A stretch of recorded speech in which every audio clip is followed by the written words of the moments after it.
Hello all, welcome to our channel cinema symphony. The lion king మూవీకి prequel అయిన Mufasa movie ఇప్పుడే చూసి రావడం జరిగింది. ఇక నాకు ఈ మూవీ అయితే యావరేజ్ అనిపించింది. నాకు ఎందుకు అలా అనిపించింది ఏంటి అనేది నా ఎక్స్పీరియన్స్ ఇప్పుడు ఈ వీడియోలో మీతో షేర్ చేసుకుంటాను. ఈ ముఫాసా స్టోరీ లైన్కి వెళ్తే, ఫ్లడ్స్ వల్ల తల్లిదండ్రుల నుంచి దూరం అయిపోయిన ఒక చిన్న సింహం ఎవరో తెలియని ఒక సింహాల గుంపులో చేరి, దాని తర్వాత తెల్ల సింహాలని చంపి ఎలా రాజుగా ఎదిగింది అనేది ఈ సినిమా స్టోరీ లైన్ అనమాట. ఈ ముఫాసా మూవీ లయన్ కింగ్ మూవీకి ప్రీక్వెల్ కాబట్టి ముఫాసా రాజుగా ఎలా ఎదిగాడు, ఒంటరిగా వచ్చిన ముఫాసా ఎలా రాజు అయ్యాడు అనే దాన్నే బేస్ చేసుకున్నారు. అంటే ముఫాసా క్యారెక్టర్ ఎలా ఎదిగింది అనే దాన్ని బేస్ చేసుకున్నారనమాట. ఈ మూవీలో నాకు బాగా నచ్చింది ఏంటంటే, ఫస్ట్ సీజీఐ వర్క్. యానిమల్స్ కాబట్టి సినిమా మొత్తం సీజీఐ వర్క్లోనే నడుస్తుంది. అది మాత్రం చాలా బాగా ఉంది, బ్యూటిఫుల్గా ఉన్నాయి. యానిమల్స్ అన్నీ చాలా రియలిస్టిక్గా కనిపించినాయి ఈ మూవీలో. ఇక కొన్ని సీన్స్ అయితే ఇక చాలా బాగున్నాయి అనమాట, చెప్పడానికి లేదు. అంటే చాలా రియలిస్టిక్గా అనిపించినాయి యానిమల్స్. అవి స్క్రీన్ మీద చాలా బ్యూటిఫుల్గా కనిపించినాయి. దాని తర్వాత ఈ సినిమాలో ఉన్న ఎమోషనల్ కనెక్షన్ నాకు బాగా నచ్చింది. ముఫాసా క్యారెక్టర్కి టాకా క్యారెక్టర్కి మధ్యలో ఎమోషనల్ బాండింగ్ నాకు బాగా నచ్చింది. ఫస్ట్ హాఫ్ మొత్తం వీళ్ళిద్దరి మధ్య ఎమోషనల్ బాండింగ్ చూపించారు. ఆ సీన్స్ నాకు చాలా బాగా అనిపించినాయి. ఇక దీని తర్వాత చెప్పుకుంటే తెలుగు డబ్బింగ్. మహేష్ బాబు వాయిస్ ముఫాసాకి చాలా బాగా సెట్ అయింది. అలానే తెలుగు డబ్బింగ్ చెప్పిన ప్రతి ఆర్టిస్టు చాలా బాగా చెప్పారు. టాకా క్యారెక్టర్కి సత్యదేవ్ డబ్బింగు, ఇవన్నీ చాలా, తెలుగు డబ్బింగ్ కూడా చాలా బాగా కుదిరింది. సో అంటే చూసేటప్పుడు ఎక్కడ హార్డ్ ఫీలింగ్ లేదు. తెలుగు డబ్బింగ్ కూడా బాగా సెట్ అయింది. విజువల్స్ చాలా బాగున్నాయి, వండర్ఫుల్గా ఉన్నాయి.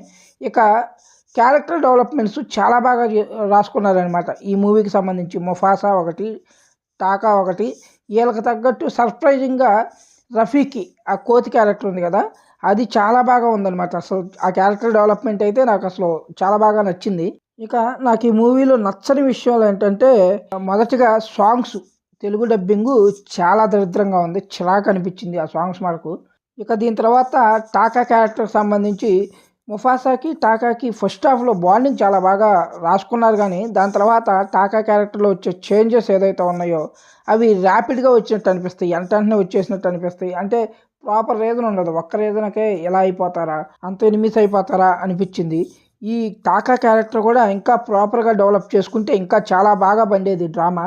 అది కొంచెం మిస్ అయిందనే ఫీలింగ్ అయితే వచ్చింది. ఇక దీని తర్వాత లయన్ కింగ్ మూవీలో సింబా నాలా అదే తోడేలు గృహలోకి వెళ్ళినప్పుడు ఎంత టెన్షన్ ఫీల్ అవుతామో అది మీ అందరికీ గుర్తే ఉంటుంది. నాకైతే లయన్ కింగ్ మూవీ చూస్తే అంటే మూవీ గుర్తొచ్చినప్పుడల్లా నాకు ఆ సీనే గుర్తొస్తుంది అనమాట. నాకు వాళ్ళు ఆ గృహలోకి వెళ్ళాక వీళ్ళు ఎలా తప్పించుకుంటారో ఏంటో అని టెన్షను. సో అలాంటి ఒక్క సీన్ కూడా ఇందులో పడలేదనిపించింది నాకు. సో అది నాకు చాలా బాగా డిసప్పాయింట్ అయ్యాను ఈ మూవీకి సంబంధించి. ఒక్కసారి ఆ ముఫాసా క్యారెక్టర్ తప్పిపోయినప్పుడు ఒక్కసారి అనిపించింది. దాని తర్వాత ఎక్కడా మళ్ళీ అలాంటి ఫీలింగే రాలేదు. సో నాకేదో ఈ సినిమా నడిచిపోతుంది కదా, అలా నడిచిపోతుంది అనిపించింది. ఎక్కడా బోర్ అయితే కొట్టలేదు. కానీ ఆ రేంజ్, అంటే లయన్ కింగ్కు సంబంధించిన ఆ రేంజ్ ఎమోషనల్ కనెక్షన్ అయితే నాకు ఈ మూవీతో రాలేదు. ఇది నా విషయంలో ఈ మూవీకి సంబంధించిన బిగ్గెస్ట్ మైనస్ అని చెప్తాను. ఎందుకంటే నాకు అంతగా ఎమోషనల్ కనెక్షన్ రాలేదనమాట. సో ఎమోషనల్ కనెక్షన్ లేదే ఎంత బాగా ఉన్నా కానీ అంత కనెక్ట్ అవ్వం కదా. సో దానివల్ల నేను అంతగా కనెక్ట్ అవ్వలేకపోయాను ఈ మూవీకి. ఫైనల్గా ఈ మూవీ చూడొచ్చా లేదా అంటే, తెలుగు వర్షన్ అయితే మహేష్ బాబు డబ్బింగ్ కోసం, ఇక విజువల్స్ కోసం ఖచ్చితంగా ఈ మూవీ ఒకసారి చూడొచ్చు. ఇక ఇది ఈ మూవీకి సంబంధించిన నా ఒపీనియన్. మీకు కానీ ఈ వీడియో నచ్చినట్లయితే వీడియో లైక్ చేయండి, మీ ఫ్రెండ్స్కి షేర్ చేయండి. మీరు ఈ మూవీ చూసింటే మీకు ఎలా అనిపించింది కామెంట్ బాక్స్లో కామెంట్ చేయండి. మళ్ళీ ఇంకో వీడియోతో కలుసుకుందాం. అంతవరకు సెలవు, bye bye, take care guys. Hi, ఈ వీడియో కానీ మీకు నచ్చినట్లయితే వీడియో లైక్ చేయండి, మీ ఫ్రెండ్స్కి షేర్ చేయండి. ఈ వీడియో మీకు ఎలా అనిపించింది కామెంట్ బాక్స్లో కామెంట్ చేయండి. ఛానల్లో కంటెంట్ చూడండి, ఆ కంటెంట్ కానీ మీకు నచ్చినట్లయితే ఛానల్ సబ్స్క్రైబ్ చేసుకోండి ప్లీజ్.